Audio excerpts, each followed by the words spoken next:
Cristo Rey del Universo, Solemnidad, Ciclo A, 22 de noviembre del 2020. Mateo capítulo 25, versículos 31 al 46.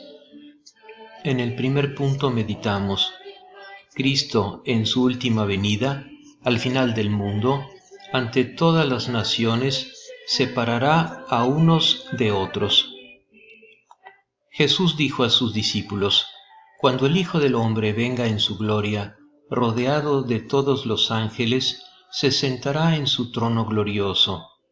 Todas las naciones serán reunidas en su presencia, y Él separará a unos de otros, como el pastor separa las ovejas de los cabritos, y pondrá a aquellas a su derecha y a éstos a su izquierda.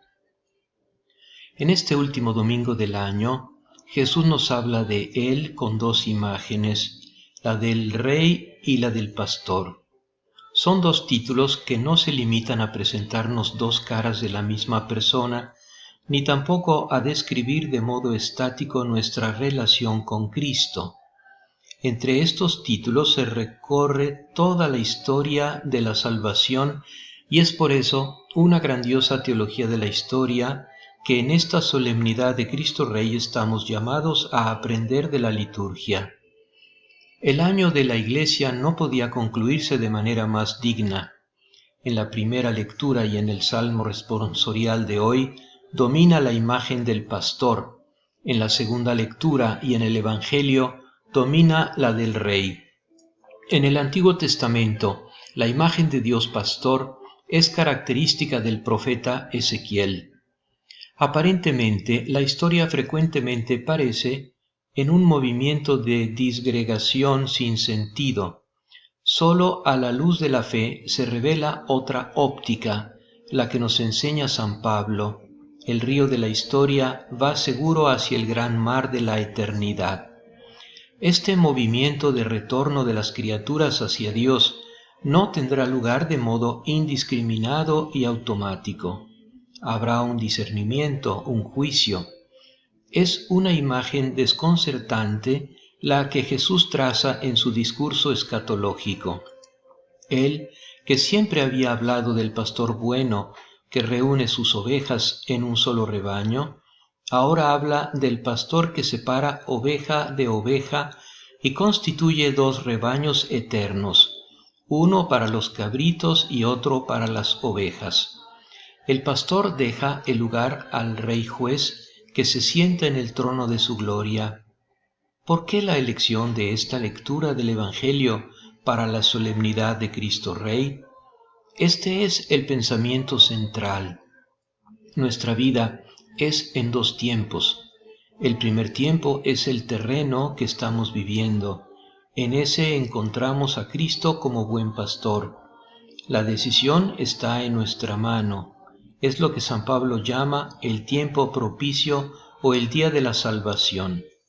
Ahora, por lo tanto, Cristo es todavía para nosotros el pastor bueno, cantado por Ezequiel.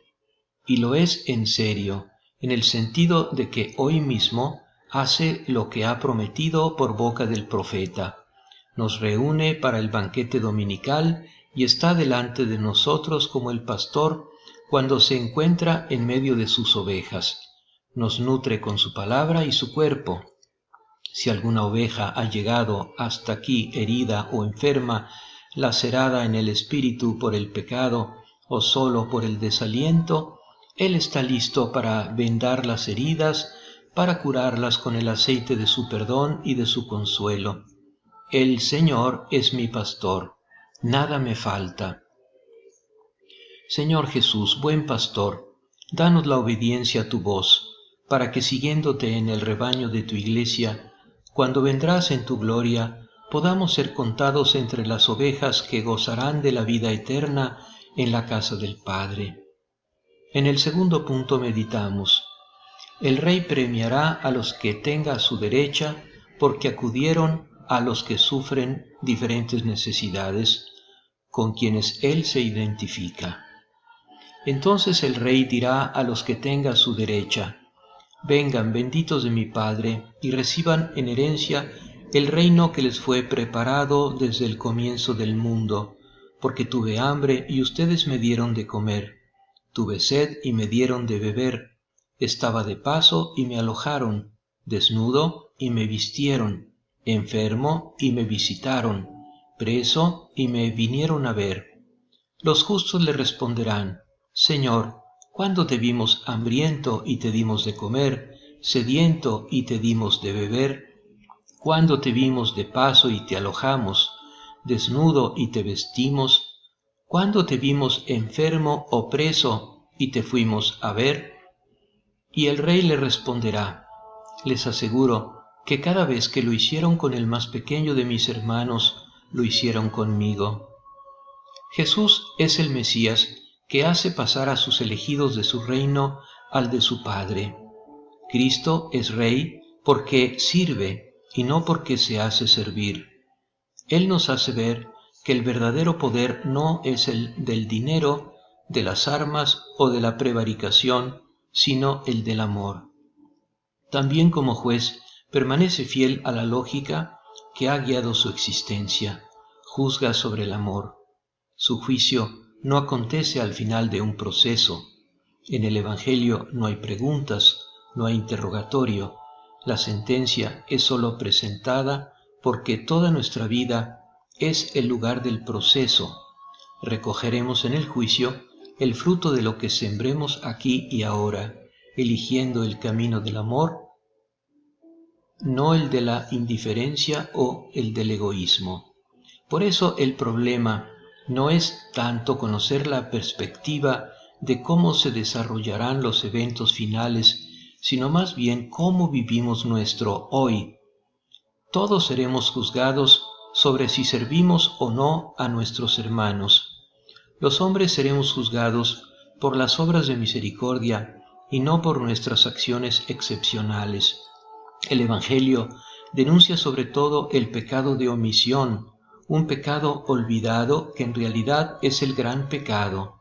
El Evangelio nos invita a no contentarnos con no hacer el mal, sino a una caridad gratuita, inteligente y concreta. Tenemos que aprender a dar lo que realmente necesita el otro. Hoy la solidaridad a distancia corre el riesgo de ser una caridad que no encuentra a los pobres. La caridad es de todos aunque no podamos llegar a ciertas situaciones. Conocemos y ayudamos concretamente, por lo menos a un pobre que sea un amigo, un pariente o un vecino de casa. Si no conocemos a ninguno, tenemos que ir a conocer a los pobres, comprometiéndonos en el voluntariado. Espíritu Santo, fuerza de nuestra caridad, danos un gran amor por los pobres y por los que sufren, para que sepamos asistirlos como si fueran nosotros mismos. Enséñanos a ver en ellos al mismo Cristo, que continúa padeciendo en el mundo, que sepamos servirlos para que lleguemos a reinar con Cristo para siempre. En el tercer punto meditamos: el Rey castigará a los de su izquierda, porque no lo asistieron en el más pequeño de sus hermanos. Luego dirá a los de su izquierda: aléjense de mí, malditos, vayan al fuego eterno, que fue preparado para el demonio y sus ángeles, porque tuve hambre y ustedes no me dieron de comer, tuve sed y no me dieron de beber, estaba de paso y no me alojaron, desnudo y no me vistieron, enfermo y preso y no me visitaron. Estos a su vez le preguntarán: Señor, ¿cuándo te vimos hambriento o sediento, o de paso o desnudo, enfermo o preso, y no te hemos socorrido?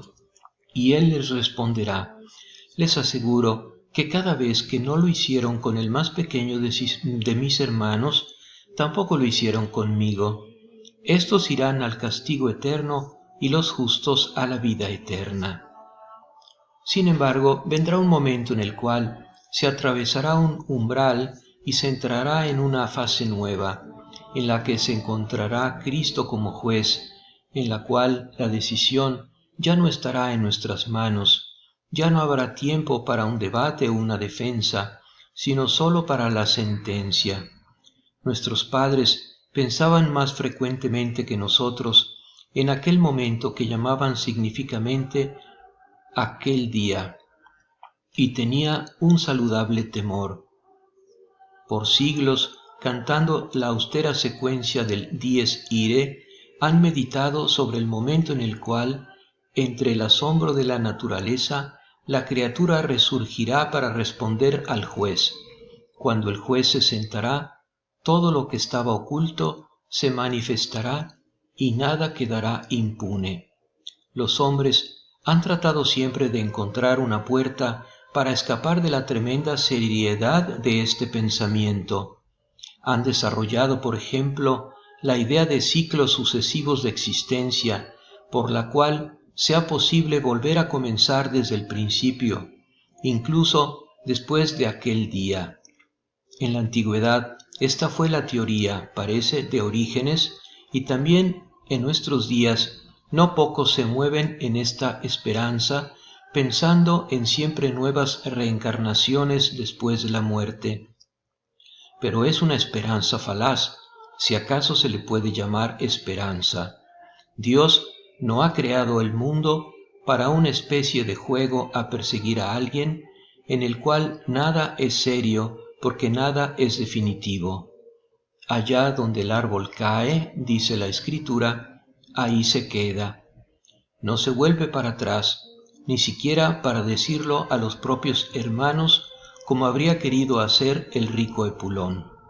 Es un pensamiento austero que ha hecho temblar a hombres infinitamente más santos que nosotros, pero la liturgia no lo ha querido evocar en esta fiesta de Cristo Rey para hacernos temblar, para hacernos redescubrir con alivio, como a quien se despierta de una pesadilla, que estamos todavía a tiempo, que todavía estamos en el día de la salvación.